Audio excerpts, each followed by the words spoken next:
Nessa manhã, meus irmãos, eu quero falar com vocês sobre um tema que nos toca de perto, a cada um de nós.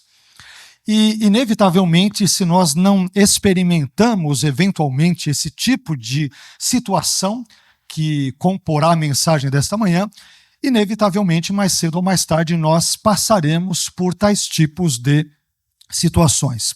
E na manhã de hoje eu quero conversar com os irmãos sobre o tema lições que aprendemos na escola da aflição. Lições que aprendemos na escola da aflição é o nosso tema com base em um texto do Antigo Testamento, que é o texto do profeta Jeremias, capítulo 29 e versículos 4 a 14. Jeremias capítulo 29 é um texto bem conhecido, existem algumas expressões aqui bem conhecidas, mas eu quero ler estas expressões aqui conhecidas dentro do seu respectivo contexto e a partir disso vamos orar ao Senhor para que Ele fale conosco, amém? Jeremias capítulo 29, versículos 4 a 14 diz o seguinte: Assim diz o Senhor dos Exércitos, o Deus de Israel, a todos os que foram transportados, que eu fiz transportar de Jerusalém para a Babilônia. Edificai casas e habitai-as, plantai jardins e comei o seu fruto. Tomai mulheres e gerai filhos e filhas. Tomai mulheres para vossos filhos e dai vossas filhas a maridos, para que tenham filhos e filhas, multiplicai-vos ali e não vos diminuais. Procurai a paz da cidade, para onde vos fiz transportar, e orai por ela ao Senhor, porque na sua paz vós tereis paz. Porque assim diz o Senhor dos Exércitos, o Deus de Israel: não vos enganem os vossos profetas que estão no meio de vós, nem os vossos adivinhos, nem deis ouvidos aos vossos sonhos que sonhais. Porque eles vos profetizam falsamente em meu nome. Não os enviei, diz o Senhor. Porque assim diz o Senhor: certamente que passados 70 anos na Babilônia, vos visitarei e cumprirei sobre vós a minha boa palavra, tornando-vos a trazer a este lugar. Porque eu bem sei os pensamentos que penso de vós, diz o Senhor, pensamentos de paz e não de mal, para vos dar o fim que esperais. Então me invocareis e ireis e orareis a mim, e eu vos ouvirei. E buscar-me-eis, e me achareis quando me buscardes de todo o vosso coração. E serei achado de vós, diz o Senhor, e farei voltar os vossos cativos, e congregar-vos-ei de todas as nações e de todos os lugares para onde vos lancei, diz o Senhor, e tornarei a trazer-vos ao lugar de onde vos transportei. Amém? Vamos agradecer a Deus pela sua palavra e vamos lhe pedir que nos guie, nos conduza em todas as coisas que formos aqui falar, que Ele nos abençoe a sua vida, a vida da igreja dele, para que nós sejamos instruídos pela sua palavra. Senhor, nós estamos aqui reunidos enquanto igreja sua, somos suas ovelhas, tu és o nosso sumo pastor e nós te engrandecemos, te agradecemos, te exaltamos, magnificamos o teu nome, nome este que, como cantamos e como está escrito na sua palavra, é nome que é sobre todo o nome, e nós, portanto, nos encurvamos diante de ti, reconhecemos, admitimos o seu senhorio, o seu domínio, a sua soberania, o seu governo sobre todas as coisas nos céus, na terra, em todos os contextos deste universo criado por ti, sobre anjos, sobre demônios, sobre seres humanos, enfim, sobre todas as coisas. Tu és Senhor. E nós te pedimos nesse momento, Senhor, que tu venhas falar ao nosso coração por meio desse texto que nós acabamos de ler. Nos instrua nas verdades presentes nele, de modo que nós sejamos sempre guiados e orientados por ti, pela sua palavra, pela sua vontade, pelo teu Espírito Santo. Ajude-nos, ó Senhor, a lidarmos com as situações de aflição que, vez por outra, enfrentamos na nossa vida. Ajude-nos, ó Pai, esclareça-nos quanto a essas questões tão importantes e que nos tocam existencialmente de perto e são absolutamente relevantes para a nossa vida. É o que te pedimos, em nome do Senhor Jesus. Amém. Deus abençoe, meu irmão. Pode se assentar.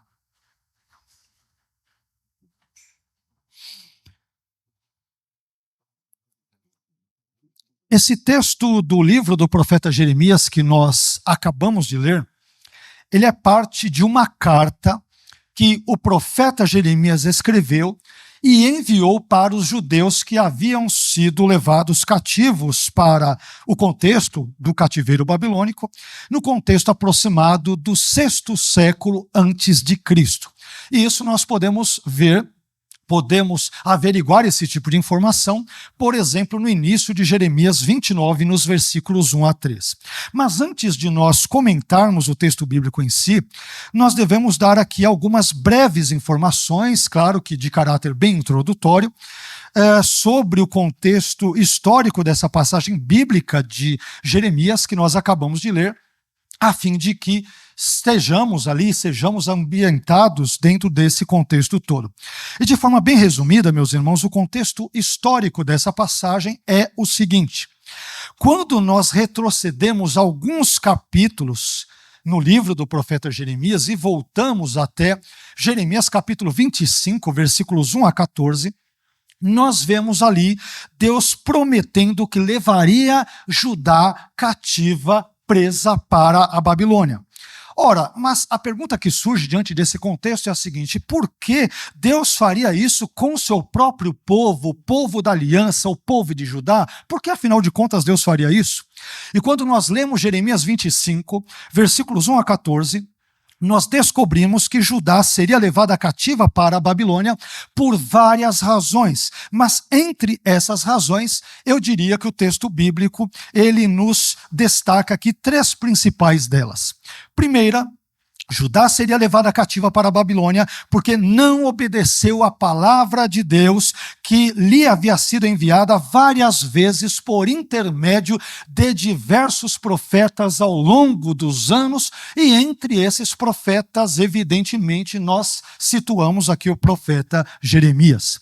Segunda razão, Judá também seria levada cativa para a Babilônia porque ela persistiu no mau caminho, persistiu nos seus maus caminhos, nos seus pecados, enfim, em todas as práticas, em todos os comportamentos que ali desagradavam a Deus. E terceira razão, Judá também seria levada cativa para a Babilônia porque ela se tornou idólatra. Então, a desobediência persistente à palavra do Senhor, a maldade, assim como a idolatria de Judá, contribuíram ali em conjunto para que o juízo divino, o juízo de Yahvé, o juízo de Deus viesse sobre o povo de Judá, e contribuíram também para que o povo de Judá fosse levado cativo para a Babilônia, que é o contexto no qual Judá se encontra aqui no texto que acabamos de ler, de Jeremias capítulo 29 e versículos 4 a 14. De forma bem geral, bem genérica, esse é o contexto.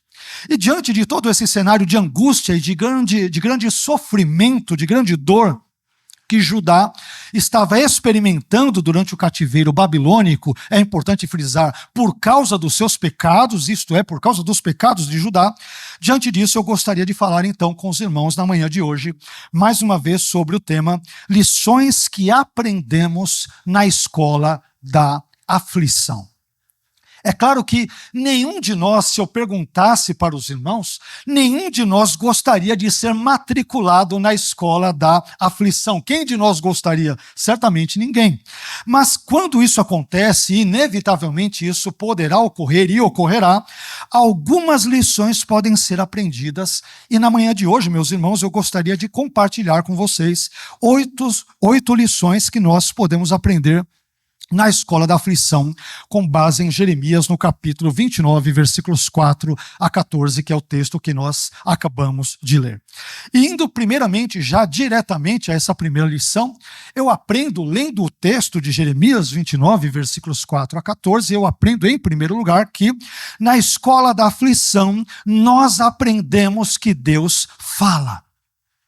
Em primeiro lugar, na escola da aflição, com base no texto bíblico lido, que estamos aqui expondo e explicando, a primeira lição aqui aprendida é que na escola da aflição nós podemos aprender que Deus fala, Deus se comunica, Ele fala com o seu povo nos momentos difíceis, complicados, angustiantes, conturbados, problemáticos, turbulentos. O povo de Deus serve a um Deus que fala com ele e que o dirige não apenas nos momentos bons, mas também nos momentos difíceis da sua vida.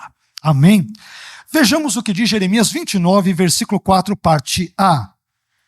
Assim diz o Senhor dos Exércitos, o Deus de Israel, a todos os que foram transportados. Transportados para onde? Ora, para o contexto do exílio babilônico, do cativeiro babilônico, para um cenário, para um ambiente, para uma circunstância absolutamente desfavorável e de muita angústia e, portanto, de muita aflição. Meus irmãos, quando nós estamos aflitos, amargurados, angustiados, uma das coisas mais importantes que pode nos acontecer nesses momentos difíceis da nossa vida é ouvir a voz de Deus, ou não? Imaginemos nós angustiados, aflitos, por N problemas conjugais, familiares, talvez relacionados à profissão, talvez ministeriais, talvez espirituais, talvez existenciais, talvez sociais, não importa a natureza, a ordem, mas uma das coisas mais importantes que pode acometer, sobretudo, um servo de Deus, uma serva de Deus, nos momentos difíceis da sua vida, é ouvir a voz poderosa e gloriosa de Deus. E aqui, o povo de Judá, apesar de estar passando por uma grande aflição no cativeiro babilônico por causa dos seus próprios pecados, apesar disso, o povo é abençoado e é agraciado por Deus ao poder ouvir a palavra do Senhor, ao poder ouvir a voz do Senhor. E o mesmo Deus, meus irmãos, que falou com Judá, durante um dos momentos mais críticos, mais caóticos, mais problemáticos da sua história, é o mesmo Deus que também fala conosco hoje, nos momentos complicados, conturbados, difíceis, dolorosos e angustiantes da nossa vida. Por isso, se você estiver passando por alguma circunstância aflitiva na sua vida, e mais uma vez, quem não passa, vez por outra, por estas situações, lembre-se de que você não está sozinho. Durante as nossas angústias, Deus fala. Durante as nossas dores, Deus se comunica. Durante os nossos sofrimentos, Deus nos dá a sua palavra. Ele fala conosco. Em suma, na escola da aflição, nós aprendemos em primeiro lugar que Deus fala. Ninguém quer passar pela aflição.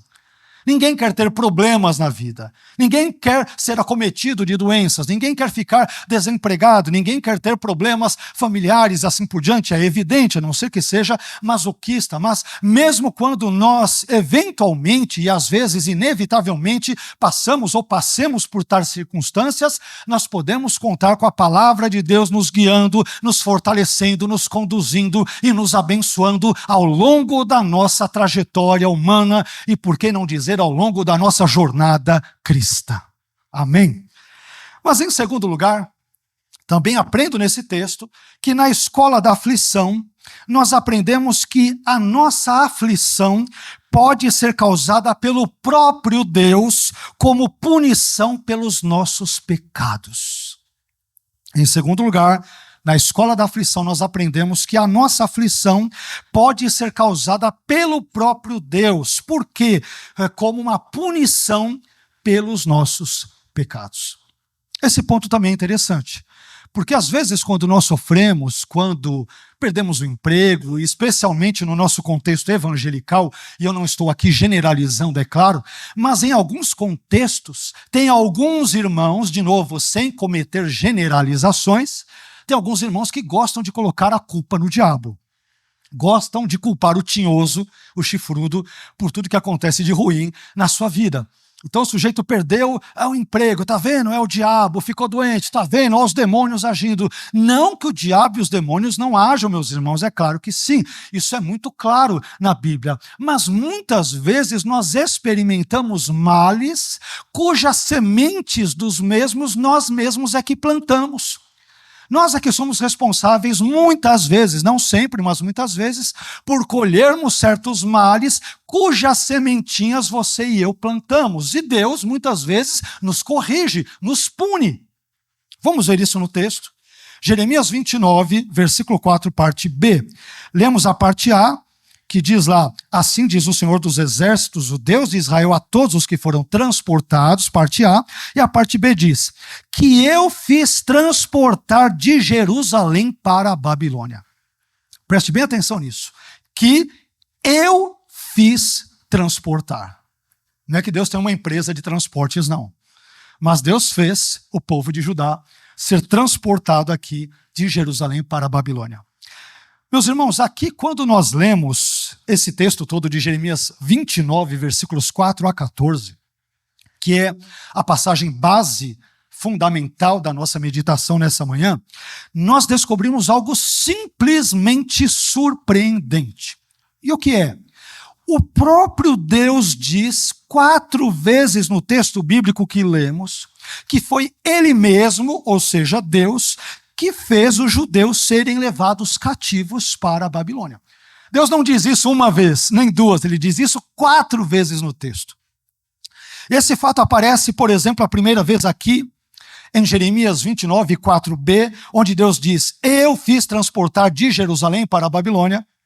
Depois, esse fato ocorre a segunda vez em Jeremias 29, 7, parte A, onde Deus dá a seguinte ordem, sobre a qual nós vamos meditar com mais detalhes daqui a pouco: procurai a paz da cidade para onde vos fiz transportar.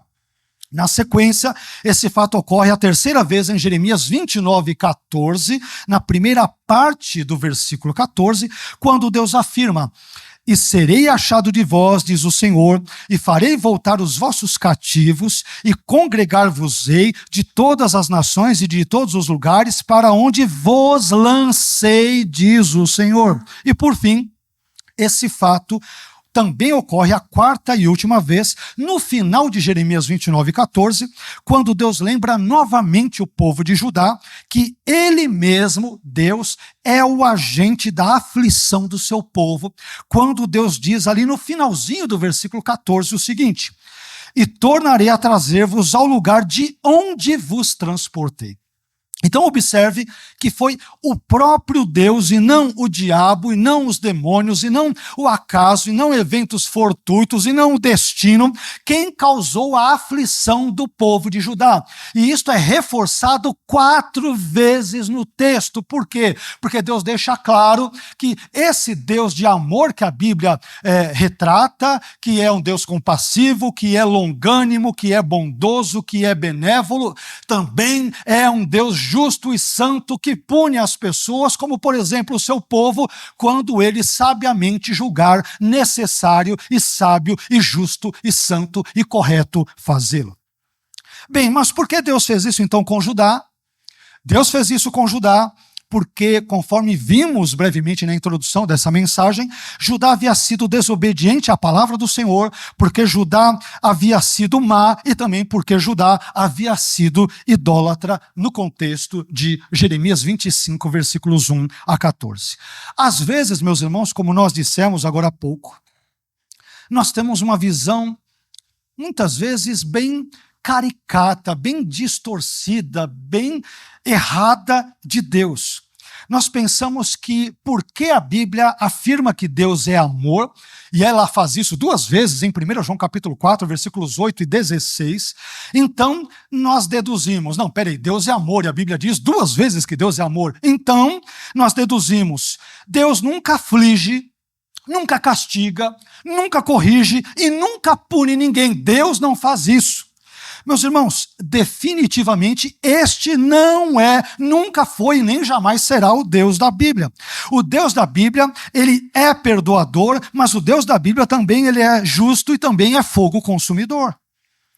Aliás, não nos esqueçamos daquilo que Oséias diz em Oséias 6, versículo 1, capítulo 6 e versículo 1, texto bem conhecido e bem interessante e bem propício nesse contexto, que é quando Oséias, em Oséias 6:1, diz o seguinte: vinde e tornemos para o Senhor, Por quê? Porque ele despedaçou e nos sarará. Fez a ferida e a ligará, ou a curará, ou a restaurará. Ou seja, o mesmo Deus que despedaça é o mesmo Deus que sara. E o mesmo Deus que faz a ferida é o mesmo Deus que cura. O problema, meus irmãos, é que muitas vezes nós só enxergamos o Deus que sara e que cura, mas acabamos perdendo de vista o Deus que despedaça e que faz a ferida. É o mesmo Deus. Não é? O Deus que sara é o Deus bonzinho, é Yahvé, é o Deus dos hebreus, é o Deus da igreja, e o Deus que fere é o diabo. Não, o Deus que fere e que muitas vezes sara também é o mesmo Deus. Não há uma dicotomia nesse sentido. Portanto, o Deus que ama, o Deus que cura, o Deus que restaura, o Deus que é longânimo, o Deus que é compassivo, o Deus que é benévolo, o Deus que é gracioso, o Deus que é generoso, o Deus que é abundante nas suas concessões, nos seus favores e nas suas bênçãos, é também um Deus que é santo e justo e que pune no tempo certo, da forma adequada e justa, porque Ele é santo e justo em todos, absolutamente todos os seus caminhos, em todas as suas veredas, em todas as suas obras e em todas as suas ações. Em suma, na escola da aflição, nós aprendemos que a nossa aflição pode ser causada pelo próprio Deus, como punição pelos nossos pecados. Mas isto faz-nos adiantar-nos aqui um pouco mais também. E em terceiro lugar, também aprendemos que na escola da aflição, nós aprendemos que a vida continua. Em terceiro lugar, na escola da aflição, nós aprendemos que a vida continua. Vamos ver isso no texto? Leiamos aqui a continuidade do texto, os versículos 5 e 6, Jeremias 29, versículos 5 e 6. Edificai casas e habitai-as, plantai jardins e comei o seu fruto. Tomai mulheres e gerai filhos e filhas, tomai mulheres para vossos filhos e dai vossas filhas a maridos, para que tenham filhos e filhas, multiplicai-vos ali onde? Na Babilônia, e não vos diminuais. Quando nós passamos por momentos difíceis na vida, e novamente, quem de nós não passa por eles mais cedo ou mais tarde? Muitas vezes nós desanimamos, nós desistimos, nós entregamos os pontos, nós perdemos muitas vezes até a vontade de viver e nós ficamos absolutamente desesperançosos, porque é problema em cima de problema, atrás de problema, cercado por problemas por todos os lados, a vida está difícil. Mas esse texto, meus irmãos, ele nos ensina uma lição valiosíssima, preciosíssima. Qual é? Ele nos ensina que mesmo diante da aflição, da angústia, da dor, do medo e do sofrimento, apesar disso tudo, aliás, sofrimento muitas vezes causado por nós mesmos, apesar disso tudo e a despeito disso tudo, a vida continua. A vida tem que continuar. A vida tem que prosseguir. Observe que os judeus haviam sido levados cativos para a Babilônia e observe também, portanto, que o cenário em que estes judeus viviam era o mais desesperador e o mais desalentador possível. Mas como os judeus deveriam então viver diante dessa situação? Nós podemos aí nos perguntar. Deus, nesse contexto todo, os anima dizendo, olha, vocês vieram parar aqui na Babilônia porque mereceram, porque os seus pecados os trouxeram até aqui. Mas não é por isso que vocês vão desanimar da vida. Construam casas, morem nessas casas, plantem jardins, comam seus frutos, se casem e tenham filhos. E por que Deus diz isso?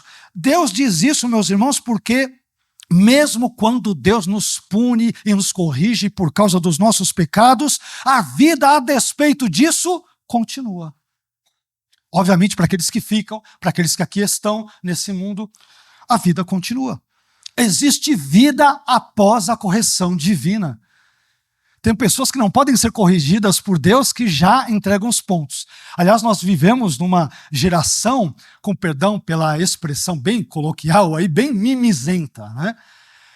Vira e mexe, vemos os programas na TV ou nas redes sociais, os pais que pegaram ali o celular do filho e falaram, não, deram um castigo no filho, você não vai ver o celular nessa semana ou nesse dia.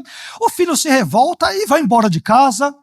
Né? Nós vivemos numa época em que filhos não aceitam ser contrariados, não aceitam ouvir não dos pais, ficam birrentos, fecham a cara, batem a perna, fogem de casa, são rebeldes, assim por diante. Mas, meus irmãos, veja que coisa interessante. Eu aprendo nesse texto que existe vida depois da correção divina. Não é porque Deus nos corrige que Ele está dizendo, vai embora, eu estou te corrigindo mesmo. Ah, não. Eu não gosto de ouvir essas correções de Deus. Quer saber? Vou sair da igreja. Quer saber? Não vou mais ler a Bíblia. Nunca mais vou orar. Nunca mais vou dar as minhas contribuições. Nunca mais vou ter comunhão com os irmãos. Eu não quero saber de nada, porque Deus só me corrige, Ele só me orienta, Ele só, dá puxão de orelha. Meus irmãos, o Deus que corrige o seu povo, Ele quer que o seu povo reflita sobre as suas más obras. Ele quer que o seu povo se arrependa dos seus pecados. E Ele também quer que o seu povo reoriente, reorganize os seus caminhos conforme a palavra de Deus. Deus corrige porque ama. Eu aprendo nesse texto que existe vida depois da correção divina, depois da punição divina, depois de momentos de grande aflição na nossa vida. Pode haver vida se Deus estiver presente em cada momento da nossa existência humana. Amém? Em suma, na escola da aflição, nós aprendemos que a vida continua. Não sei como está a sua vida. Talvez tenhamos irmãos que estão aqui entre nós com dores maiores, aflições maiores, em determinadas áreas, quer financeiras, quer conjugais, quer espirituais, independentemente, novamente, da natureza. Mas, meu irmão, existe vida. Deus é poderoso para guiá-lo, para abençoá-lo, para te encher de esperança, para reconduzir você nos seus caminhos. Confie em Deus, na palavra de Deus, nas promessas de Deus. Se apegue ao Senhor, porque Ele é poderoso para abençoar a sua e a minha vida, em nome de Jesus. Mas, em quarto lugar, quando leio esse texto, também aprendo que na escola da aflição, nós aprendemos que devemos deixar a sede de vingança do lado. Outra lição muito importante. Em quarto lugar, na escola da aflição, nós aprendemos que devemos deixar a sede de vingança do lado. O que acontece? Nós estamos de boa no nosso dia a dia e, de repente, quando experimentamos determinados reveses na vida, sobe-nos ao coração um certo desejo de fazer justiça com as próprias mãos, de nos vingarmos, de irmos para a desforra, porque nos ofenderam, porque nos difamaram, porque pisaram no nosso calo, porque nos machucaram, porque nos feriram. Então nós, como que deixamos a nossa vida cristã 5 minutos de lado e falamos, quer saber, da agora em diante eu que vou partir para cima, vai ser no braço da carne mesmo, na força da carne e acabou. Só que as coisas não funcionam assim. Pelo menos não para os cristãos verdadeiros. Para os cristãos genuínos. Para um cristão carnal ou um pseudo-cristão, acontece. Para um cristão verdadeiro, não. Vamos ver algo interessante nesse texto? Não se esqueçam de que os judeus, eles haviam sido levados por Deus, claro, mas para a Babilônia. Portanto, eles estão num momento crítico, absolutamente crítico da vida, num lugar inóspito, num contexto estranho, absolutamente idólatra, onde as pessoas adoravam falsos deuses, estão ali como prisioneiros. O ambiente é absolutamente horrível, é o pior possível. Diante desse contexto tão adverso, o que Deus diz para esse povo? Vamos ler? Jeremias 29, 7. Só Deus para dizer certas coisas, né? A gente é incrível. Versículo 7. Procurai a paz da cidade, para onde vos fiz transportar. Ah, se eu pego Nabucodonosor na esquina, eu esgano ele. E orai por ela ao Senhor. Oh Deus, aí o senhor está querendo demais. O senhor está querendo demais. Então eu vou ler de novo. Procurai a paz da cidade, para onde vos fiz transportar, e orai por ela ao Senhor, porque na sua paz, ou seja, na paz da cidade, vós tereis paz. Se Nabucodonosor estiver bem, vocês vão estar bem. Mas como estiver bem? Foi ele que prendeu os nossos parentes, os amigos, que destruiu a nossa terra. Eu vou orar para esse cara estar bem, eu quero mais que ele seja fulminado.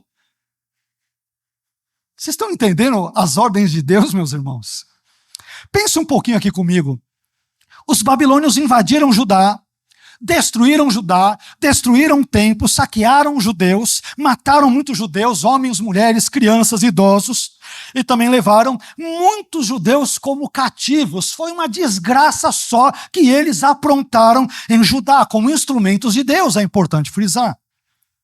E diante desse cenário tão horrível, tão terrível, tão cruento, tão absurdo, se você fosse um judeu, como que você se comportaria estando na pele desses judeus diante dos babilônios? Se você pudesse, se eu e você vivêssemos nesse contexto, eu tenho certeza que nós iríamos querer matar os babilônios, não é mesmo?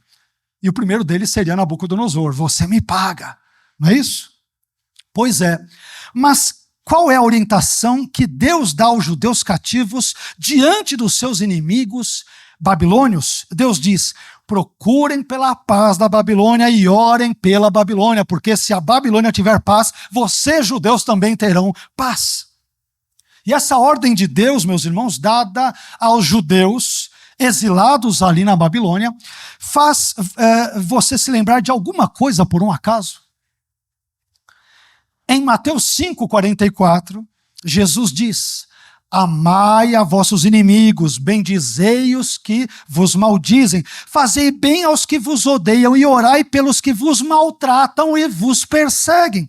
E mais adiante ainda, o apóstolo Paulo, em Romanos, no capítulo 12, e versículo 14, parte A, ele irá dizer: a ninguém torneis mal por mal. O mal nunca deve ser uma moeda de troca do cristão. Não, me bateram, vou bater de volta. Me caluniaram, vou caluniar de volta. Puxaram meu tapete, vou puxar de volta. Me difamaram, vou difamar de volta. Bateram na minha face esquerda, vou arrebentar com a direita e com tudo. Não! Esse não é o Espírito de Cristo. Esse é o espírito mundano, diabólico, demoníaco, carnal e assim por diante. Meus irmãos, às vezes, diante da dor e do sofrimento, como dissemos minutos atrás, nós nos tornamos justiceiros, nós nos tornamos vingativos. Queremos fazer justiça com as nossas próprias mãos, mas nos esquecemos muitas vezes daquilo que Deus nos ensina, por exemplo, por intermédio do apóstolo Paulo, quando ele nos diz o seguinte, no já citado texto de Romanos 12, mas agora no versículo 19, quando Paulo escreve: não vos vingueis a vós mesmos, amados, mas dai lugar à ira, porque está escrito: minha é a vingança, eu recompensarei, diz o Senhor. Amém? Meu irmão, não seja uma pessoa vingativa. Não queira fazer justiça com as próprias mãos. Confie no justo Senhor, no justo juiz, porque a seu tempo ele haverá de fazer justiça. Amém? Às vezes, nós nos precipitamos e nos esquecemos, com expressão de fato aqui usando uma figura de linguagem, nos esquecemos, entre aspas, como força de expressão, que somos cristãos. E quando nos damos por conta, fazemos coisas que simplesmente não deveriam ser feitas. Eu sei que somos santos, mas continuamos sendo pecadores, ainda que regenerados nesse contexto de cada vida eterna. Quando formos para lá é outra história. Mas, meu irmão, confie no Senhor. Eu sei que é difícil sofrer injustiça, e cá entre nós é difícil, sobretudo porque vivemos em um país muito injusto. Em muitos sentidos, né? Não apenas políticos, mas econômicos, educacionais, governamentais, em tantas e tantas e tantas outras esferas que não vem ao caso citar, é do conhecimento de cada um de nós. Mas, meus irmãos, oremos, amém? Pelo nosso país, oremos pelo nosso presidente, oremos pelas autoridades constituídas, oremos pelas pessoas, inclusive que nos maltratam e que querem o nosso mal, porque nós temos o Espírito Santo que habita dentro de nós. O Espírito que habita dentro de nós não é um Espírito ímpio, é o Espírito Santo. Amém? Enfim, na escola da aflição, nós aprendemos que devemos deixar a sede de vingança de lado. Caminhando um pouco mais adiante, eu também descubro, em quinto lugar, que na escola da aflição, nós aprendemos que é importante saber discernir as falsas esperanças. Na escola da aflição, nós aprendemos, em quinto lugar, que é importante saber discernir as falsas esperanças. Vamos ver onde encontramos isso? Jeremias capítulo 29, versículos 8 a 9. Porque assim diz o Senhor dos Exércitos, o Deus de Israel: não vos enganem os vossos profetas, que estão no meio de vós. Nem os vossos adivinhos, nem deis ouvidos aos vossos sonhos que sonhais, porque eles vos profetizam falsamente em meu nome, não os enviei, diz o Senhor. Para nós entendermos um pouquinho do que está sendo dito aqui, a gente tem que recuar de novo no contexto imediato, um pouquinho atrás, em Jeremias capítulo 28. Estamos no capítulo 29, temos que recuar um capítulo só no capítulo 28. Em Jeremias capítulo 28, um falso profeta chamado Ananias havia profetizado falsamente que Deus havia quebrado o jugo da Babilônia e que, portanto, os judeus eles não seriam levados cativos para a Babilônia. Então, olha que coisa interessante. Todos os profetas falaram: Deus vai levar Judá para a Babilônia, vai levar Judá para a Babilônia, Deus vai pesar a mão contra Judá, Nabucodonosor vai vir, vai dar tudo errado. Aí chega um tal de Ananias, na contramão de todo mundo, e diz: vocês estão tudo errado. Vocês só ficam profetizando desgraça para Judá, só profetizam coisa ruim, só falam coisas más. A verdade é que Deus já quebrou o jugo da Babilônia, vai dar tudo certo, Deus vai abençoar, fique tranquilo, fique calminho. Já viu certos pregadores aí?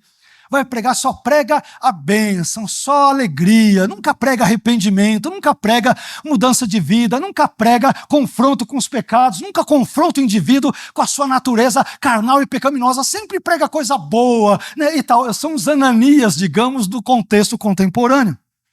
Só que essa profecia, meus irmãos, de Ananias era uma profecia mentirosa, que alimentava falsas esperanças e falsas expectativas no coração do povo de Judá. Só que essa profecia desse falso profeta Ananias custou-lhe muito caro, porque o juízo de Deus veio sobre ele e por causa disso ele acabou morrendo. É interessante, porque Ananias profetizou que o jugo da Babilônia havia sido quebrado, isso está nos primeiros versículos de Jeremias 28, versículos 1, 2 e 3, você já encontra isso ali. Só que Deus usa Jeremias, que é o profeta verdadeiro, para dizer para ele: você está mentindo. E para provar que eu sou o profeta verdadeiro, ainda nesse ano você irá morrer. Passaram-se meses, Ananias morreu. Por quê? Porque a profecia verdadeira se cumpre. Meus irmãos, a palavra de Deus verdadeira não afaga o ego, não massageia o ego, ela fala aquilo que deve ser falado e acabou, gostemos ou não. E esse triste acontecimento nos ensina que é importante sabermos discernir as falsas esperanças, os falsos ensinos, as falsas profecias e as falsas doutrinas. E aí eu pergunto para os irmãos: e como é que nós podemos discernir o que é falso? E a resposta é bastante simples: conhecendo o que é verdadeiro. Como que eu discerno o que é falso? Ora bolas, conhecendo o que é verdadeiro.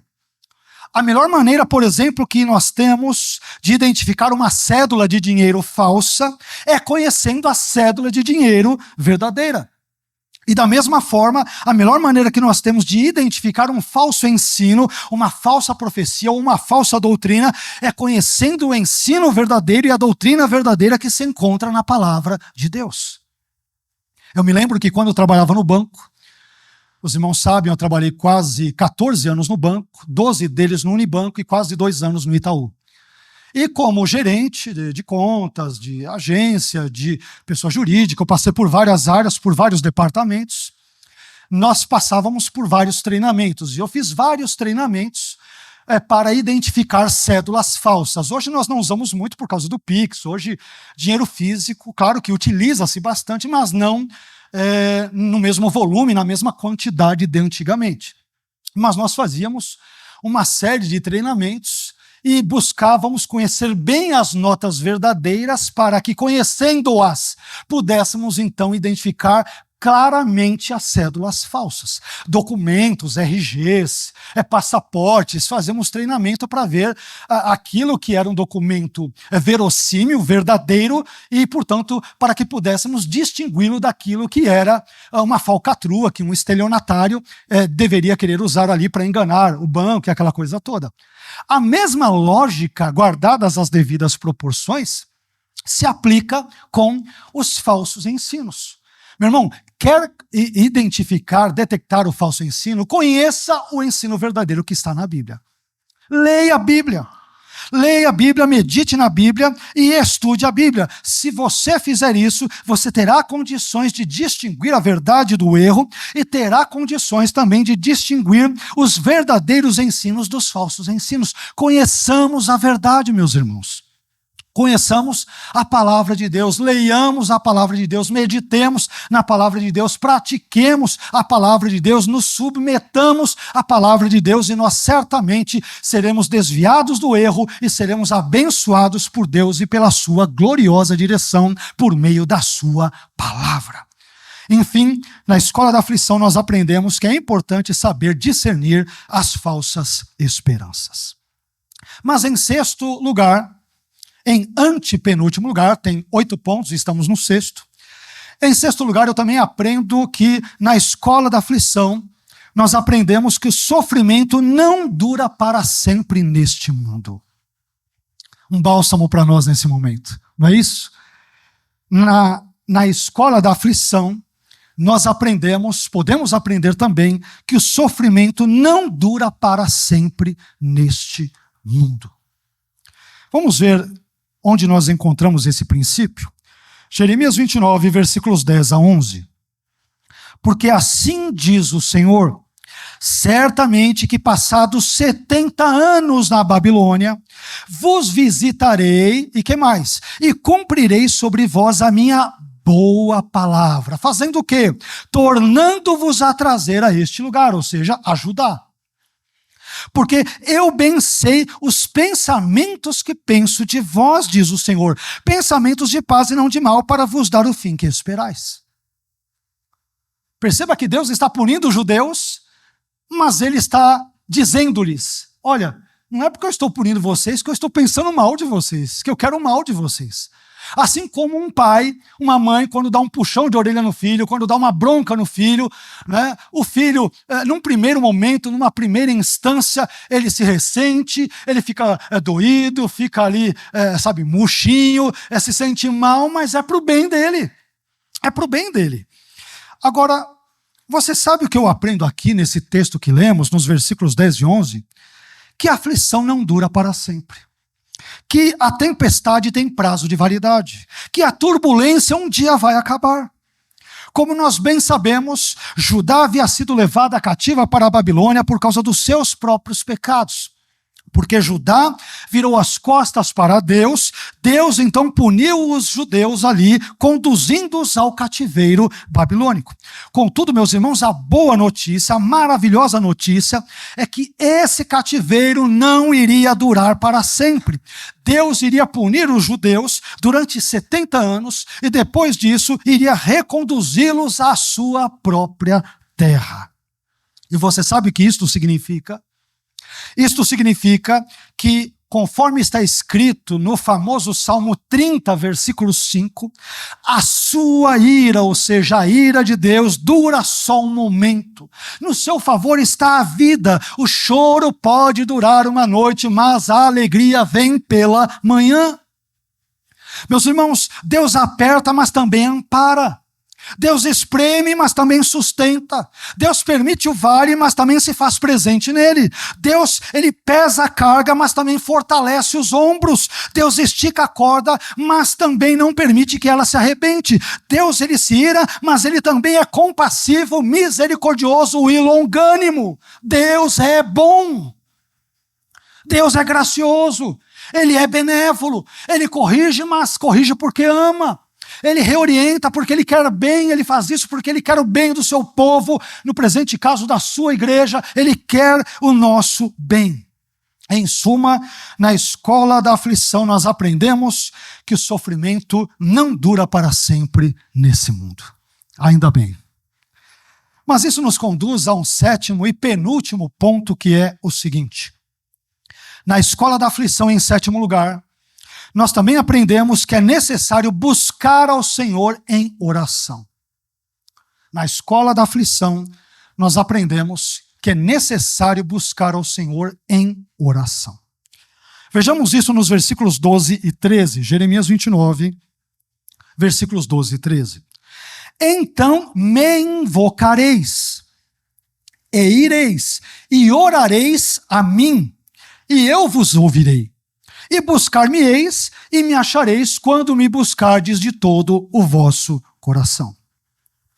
Meus irmãos, você sabe qual é a válvula de escape? Qual é a solução que Deus criou para quem está na aflição?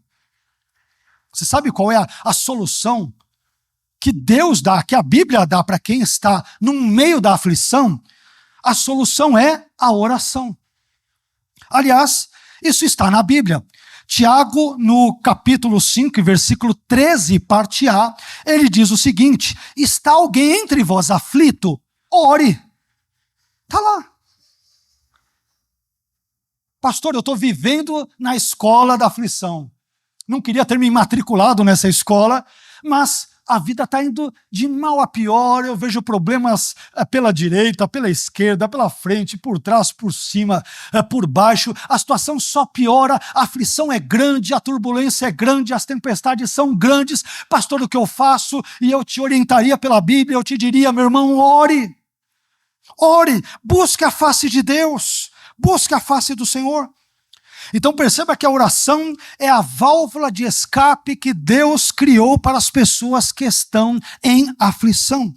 E esse é um tema que perpassa, que atravessa, que percorre toda a Bíblia. Mas como os exemplos são muitos, me permitam citar aqui apenas 2 desses exemplos extraídos, por exemplo, do livro dos Salmos.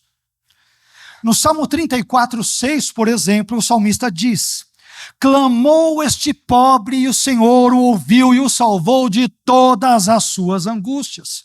Mais adiante, no Salmo 120, versículo 1, o salmista confessou: na minha angústia clamei ao Senhor e ele me ouviu. Meu irmão, não sei como está a sua vida. Não sei se a escola da aflição tem sido pesada. Não sei se as dores têm sido grandes. Não sei se os problemas têm sido muitos. Não sei se você tem vivido a vida no limite, pensando em desistir de tudo, abandonar tudo, e talvez até, infelizmente, tenha pensado até em tirar a própria vida. Eu diria para você, meu irmão, não faça isso. Ore a Deus, se apegue ao Senhor, leia a sua palavra, confie em Deus, saiba que os problemas desse mundo são temporários, eles são breves, eles vão passar, e que Deus está no controle de tudo, e esse tudo inclui a sua vida, as suas dores, as suas aflições, os seus medos, os seus e os meus sofrimentos. Em suma, na escola da aflição, nós aprendemos que é necessário buscar ao Senhor em oração. E por fim, em 8º e último lugar, eu aprendo também que na escola da aflição, nós aprendemos que devemos confiar na restauração que vem de Deus.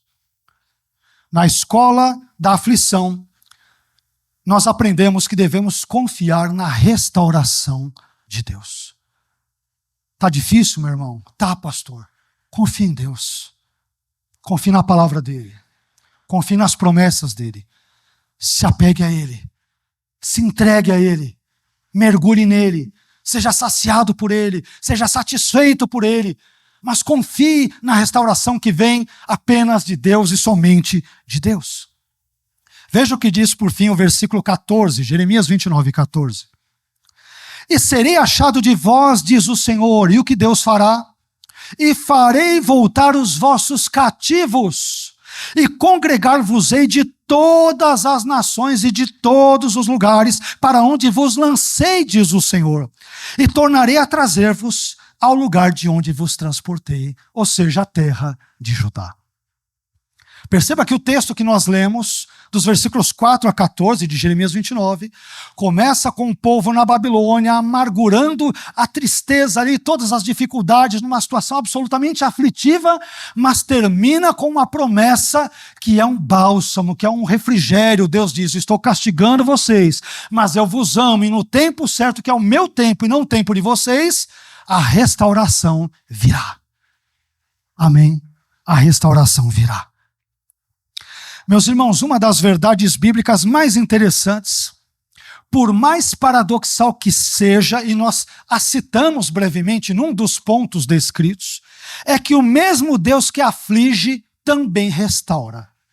O mesmo Deus que castiga, que dá um puxão de orelha, é o mesmo Deus que restaura. Aliás, Ana conheceu muito bem essa verdade bíblica quando ela disse o seguinte no seu cântico ou na sua oração, em 1 Samuel capítulo 2, versículos 6 a 7, quando Ana disse: o Senhor é o que tira a vida e a dá, faz descer a sepultura e faz tornar a subir dela. O Senhor empobrece e enriquece, abaixa e também exalta. Não é o diabo, é Deus. Isso significa dizer, meus irmãos, que o mesmo Deus que puniu Judá por causa dos seus pecados é o mesmo Deus que iria restaurar Judá no devido tempo, fazendo-a retornar à sua terra, à sua pátria. Meu irmão, o Deus que nos corrige é o mesmo Deus que nos restaura. O Deus que nos adverte é o mesmo Deus que deseja o nosso bem. O mesmo Deus que nos alerta é o mesmo Deus que deseja a nossa transformação. O Deus que nos dá puxões de orelha é o mesmo Deus que se interessa pelo nosso crescimento espiritual. É o mesmo Deus. E eu espero que nessa manhã Deus dê ânimo aos desanimados, dê esperança aos desesperançosos, dê força aos fracos, dê remédio aos enfermos, dê coragem aos medrosos e proporcione restauração a todos os abatidos e caídos. Enfim, na escola da aflição, nós aprendemos que devemos confiar na restauração que vem de Deus. De Deus. Amém? Eu gostaria de concluir essa mensagem dizendo que na manhã de hoje nós aprendemos 8 lições que podem ser aprendidas na escola da aflição. E apenas para recapitulá-las brevemente, em primeiro lugar, vimos que na escola da aflição nós aprendemos que Deus fala. Em segundo lugar, na escola da aflição nós aprendemos que a nossa aflição pode ser causada pelo próprio Deus como punição pelos nossos pecados. Em terceiro lugar, na escola da aflição nós aprendemos que a vida continua. Em quarto lugar, na escola da aflição nós aprendemos que devemos deixar a sede de vingança de lado. Em quinto lugar, na escola da aflição nós aprendemos que é importante saber discernir as falsas esperanças. Em sexto lugar, na escola da aflição nós aprendemos que o sofrimento não dura para sempre nesse mundo. Portanto, meu irmão, aguente firme porque essa turbulência irá passar. Em sétimo lugar, na escola da aflição nós aprendemos que é necessário buscar ao Senhor em oração. E por fim, em oitavo e último lugar, na escola da aflição nós aprendemos que devemos confiar na restauração que vem de Deus e somente de Deus. Que essa palavra injete fé no seu coração. Alimente a sua alma, alimente as suas e minhas esperanças e expectativas, porque se estamos com Deus, meus irmãos, nós estamos com a melhor pessoa do mundo. Amém? Não há melhor lugar para estarmos nesse universo do que nas mãos onipotentes, graciosas e generosas do nosso Deus. O Deus que nos corrige, nos ama. O Deus que dá puxões de orelha nos abençoa. Esse é o Deus de Jeremias, é o Deus da Judá, do 6º século antes de Cristo, é o Deus dessa igreja, é o Deus da minha vida, é o Deus da sua vida. Amém? Vamos ficar em pé?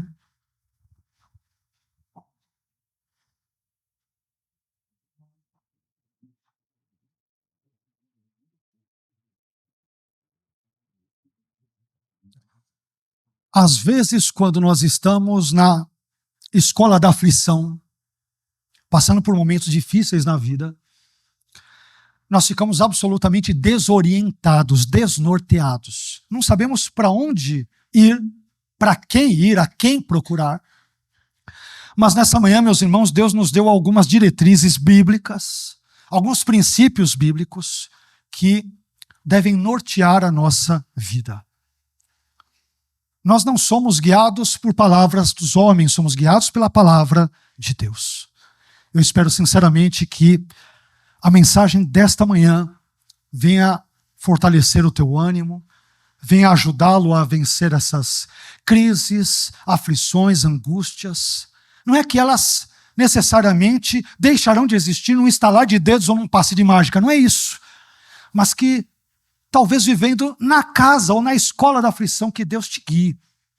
Que você se sinta abraçado por Deus, cuidado por Ele, amparado por Ele, sustentado por Ele. Olha, pastor, eu estou numa situação difícil, mas sei que Deus está comigo. Sei que a palavra dele me guia, sei que o Espírito dele me orienta, eu sei que eu posso contar com ele, com a igreja, com os irmãos, eu sei que o Espírito Santo está me orientando. Então, pastor, eu estou na escola da aflição, mas estou bem porque Deus está comigo no meio do vale da sombra da morte. Amém? Essa é a nossa esperança. Vamos orar. Senhor, eu te agradeço por aquilo que tu falastes ao nosso coração, ao nosso entendimento nesta manhã, Senhor. Às vezes, Senhor, estamos, ainda que não queiramos, contra a nossa vontade. Muitas vezes nos vemos matriculados na escola da aflição. Às vezes passamos por longos períodos experimentando momentos tão adversos, tão angustiantes, tão aflitivos, tão desnorteadores, tão complicados, tão complexos, Senhor, tão horríveis, que muitas vezes nós pensamos em desistir. Pensamos às vezes em desistir de tudo e de todos, até mesmo da nossa própria vida. Porque a dor é tão grande, Senhor, o fardo é tão pesado, é tão difícil de carregá-lo que nós não vemos uma luz no fim do túnel, nós não vemos, Senhor, um caminho, parece que estamos vivendo num beco sem saída. Mas o Senhor nos convida, na sua palavra, a tomarmos o seu jugo que é suave, o seu fardo que é leve. O Senhor nos convida a irmos até o Senhor mesmo, ó Senhor Jesus, porque o Senhor é poderoso para nos amparar e para nos sustentar, mesmo quando estamos estudando ou estamos matriculados, infelizmente, na escola da aflição. Eu não sei, Senhor, o que os meus irmãos podem estar vivenciando, por exemplo, nesta manhã, neste exato momento. Talvez estejamos aqui com irmãos que, embora presentes em corpo, seus pensamentos estão longe, pensando num familiar doente, pensando numa conta para pagar, pensando numa situação na justiça, pensando numa situação de enfermidade física, emocional, o que quer que seja. Senhor, às vezes somos acometidos por todos os tipos de aflições, de problemas, dúvidas nos assaltam, incertezas, Senhor, invadem os nossos pensamentos. Eu gostaria de te pedir, Senhor, que o Senhor esteja presente na vida desse meu irmão aflito, na vida desta minha irmã angustiada. Senhor, esteja na vida desse meu irmão, que o Senhor esteja abençoando, curando, restaurando. Tu és poderoso para restaurar a nossa vida e para abençoá-la, como prometestes, não apenas prometestes, mas fizestes para com o povo de Judá há cerca de 2.600 anos atrás. Nós te louvamos porque o Senhor não muda. Se o Senhor restaurou no passado, o Senhor tem poder para restaurar a nossa vida também hoje e neste presente. Nós confiamos a nossa vida nas tuas mãos, Senhor. Nós precisamos de Ti, precisamos do Teu Espírito, precisamos da Sua palavra, precisamos das Suas correções, precisamos da Sua orientação. Senhor, mas esteja conosco em cada momento, em cada circunstância, em cada situação da nossa vida, porque nós precisamos do Senhor, nós dependemos absoluta e totalmente de Ti, Senhor. Esteja conosco nesta manhã. Que a Tua palavra venha como refrigério sobre a nossa vida nesse momento. Que Teu Espírito Santo trabalhe em nossos corações. que nós nos sintamos amparados, sustentados, abraçados, acariciados pelo Senhor. Cuide de nós, Senhor, somos teus filhos, somos tuas filhas, teus servos e servas, somos tua igreja. Cuide de nós, Senhor, cuide de nós, porque nós precisamos da sua ajuda e do seu amparo em momentos de grande angústia, de grande dificuldade na nossa vida. Esta é a nossa oração, Senhor, e desde já também acompanhada do nosso agradecimento, porque tudo o que fazes, em tudo isso, o Senhor é sábio nos seus caminhos. Obrigado por tudo, Senhor, em nome de Jesus. Amém.